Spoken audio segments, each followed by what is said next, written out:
sebenarnya sih kalau misalkan idealis lo udah matang banget sih kemungkinan bisa-bisa aja gitu kan, tapi pada akhirnya emang bakal ada realistis sedikit lah.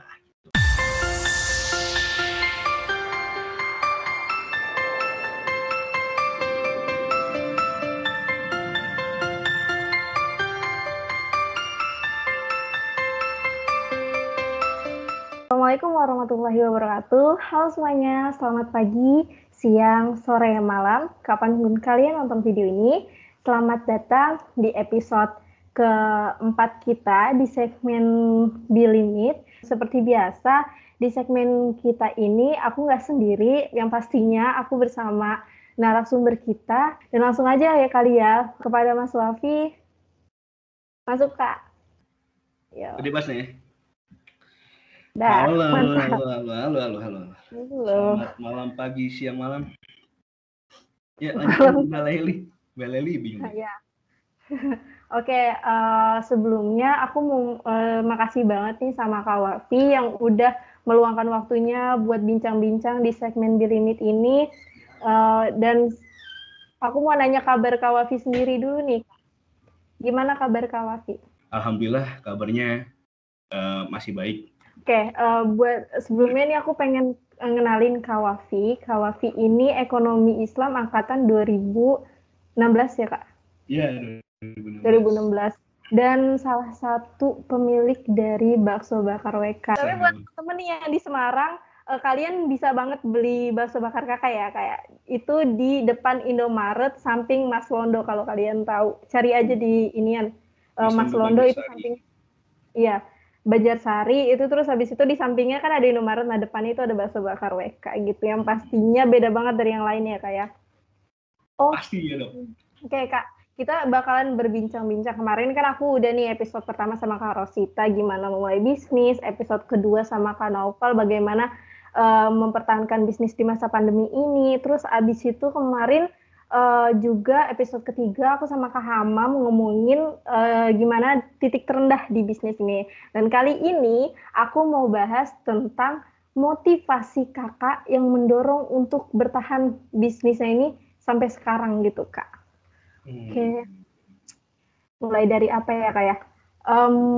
Mungkin aku pengen nanya dulu sama kakak, salah satu motivasi yang kakak bener-bener apa ya, kayak mutusin ini kan pandemi ya Kak ya, nggak sedikit orang yang kayak mikir, aduh pandemi banyak perbatasan juga banyak apa ya pemasukan, banyak pemasukan yang berkurang gitu Kak. Dan dari kakak sendiri kayak sekarang pandemi PPKM mutusin buat buat tetap bertahanin ini bisnis itu kenapa?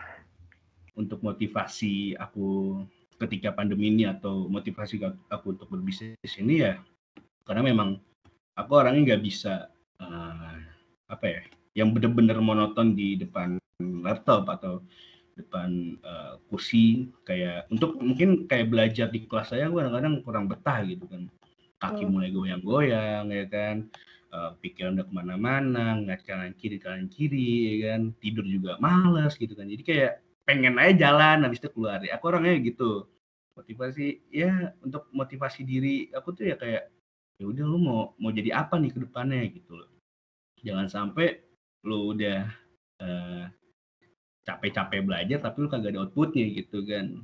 Gitu, apalagi anak ekonomi gitu, apa mana ekonomi Islam kan, bawa nama Islam kan, gitu kan juga agak ngeri-ngeri sedap juga kan untuk masuk ke perusahaan-perusahaan yang wow ini gitu kan. Tapi ya tapi pada akhirnya ya terkadang memang idealis itu bakal bakal digeser sama yang realistis. Cuman ya udah, kita ya baik-baik doa aja sama kuat-kuatin iman aja lah tuh.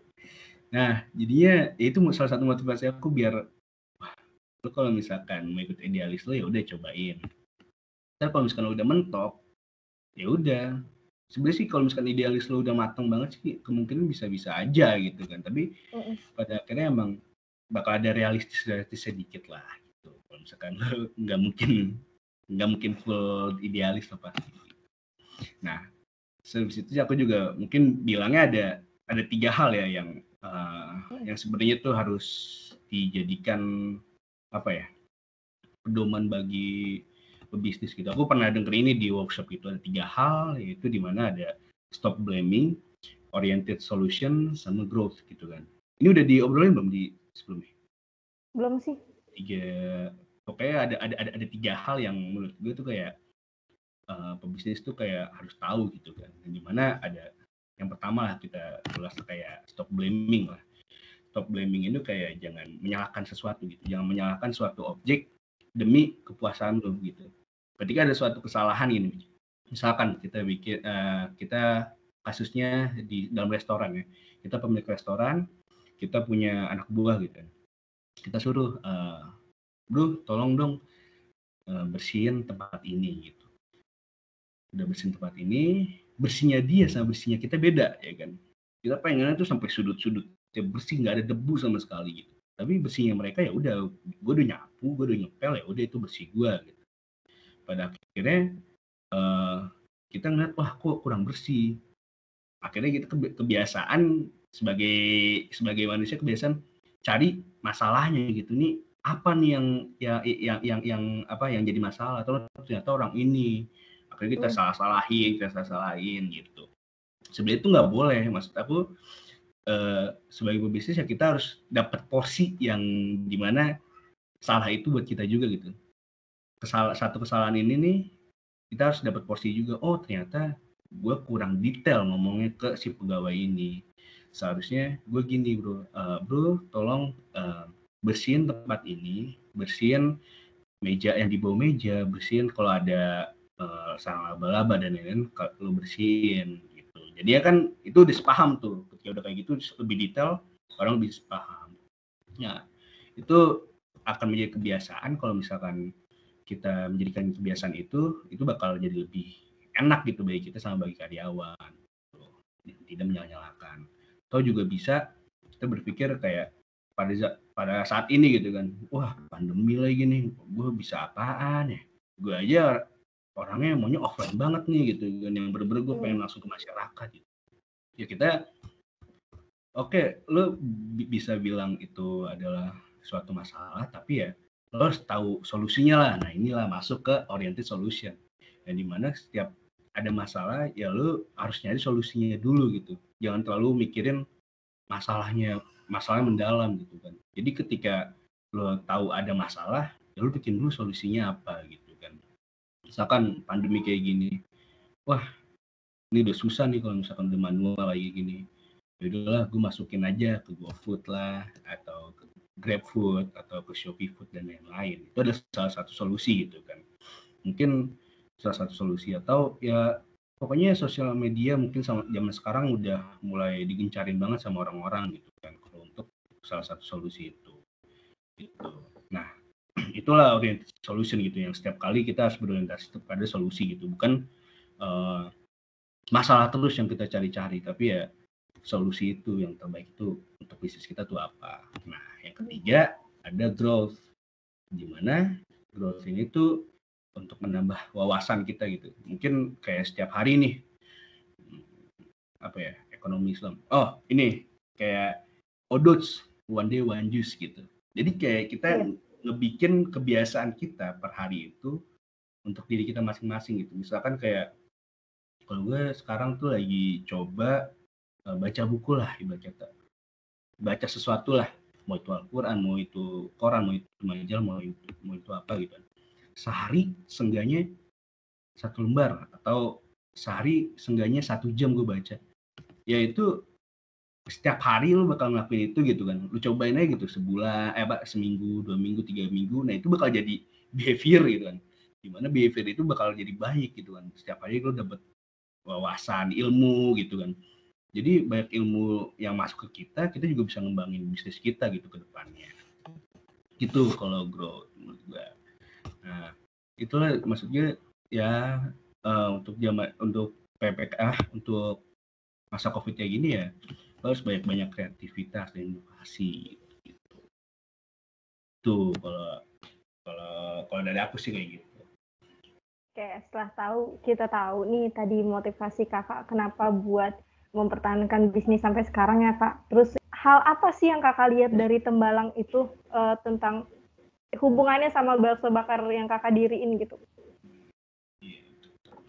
Ya soalnya kalau aku ya waktu itu kan ibarat kita kerjasama sama orang yang ada di tempat sama orang Tembalangnya asli gitu kan. Jadi aku ngeliatnya, wah ini bakso ini beda gitu kan. Bedanya yaitu dia pakai bumbu kacang dan lain-lain. Mungkin yang udah nyoba mungkin ngerasain lah bedanya gimana gitu kan sama bakso-bakso yang lain, bakso-bakso yang dibakar lain gitu. Terus itu aku ngeliat Tembalang pada saat itu masih rame. Jadi kayak aku ngerasa, udahlah masukin aja dulu gitu kan, namanya juga udah ada di otak ide kan, jadi kayak takut basi aja. Jadinya udahlah gue buka aja dulu. Masalah aku nggak laku juga belakangan. Pas dibuka ya kayak biasa lah promo-promo dulu atau kayak gimana lihat situasi, ternyata lidahnya juga pada suka nih sama si bakso bakar ini. Ya udah kita lanjutin deh tuh si bakso bakar gitu. Oke. Berarti kakak tuh kenalin pasar di inian ya, di Tembalang itu kira-kira apa yang belum ada dan benar-benar di saat kakak ngeluarin itu bisa dibilang hal yang beda gitu dari yang lain. Karena kan bakso bakar pada umumnya kayak cuma pakai ini gak sih kak, kecap, saus tok gitu kan. Dan aku baru tahu kalau misalnya bakso bakar kakak tuh pakai bumbu kacang Madura. Fix aku pengen nyobain. Oke.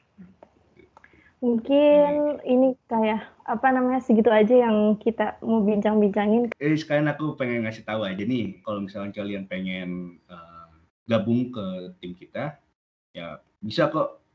Nanti ada di bawah ini yang mau gabung, ntar ya bisa kok, ntar kalian tinggal bilang aja. Oke, sebelum kita tutup nih kak, ada yang kakak mau sampein nggak buat para penonton ini? Jadilah diri lo sendiri gitu. Jangan sampai kalian bekerja itu tertekan gitu. Bukan sesuai sama diri kalian sendiri. Itu bukan bukan salah kalian kalau misalkan kalian pengen mengikuti pilihan kalian. Karena kalau misalkan kalian ikutin pilihan orang lain, itu bakal jadi berat kesananya. Sama juga kalian mendengarkan apa kata orang lain. Orang lain ini bisa jadi itu lingkungan lo, sahabat lo, temen lo, orang tua ataupun kakak-kakak lo gitu kan. Toh itu bakal jadi lo ambil sari-sari yang baik-baiknya aja, jangan sampai yang negatif lo bawa ke hati, lo pendem, capek gitu pada akhirnya. Iya. Habis itu ya lo mau jadi bisnis, mau jadi apapun ya, ketika lo di atas kesuksesan ya jangan sampai lo lupa tanah gitu kan.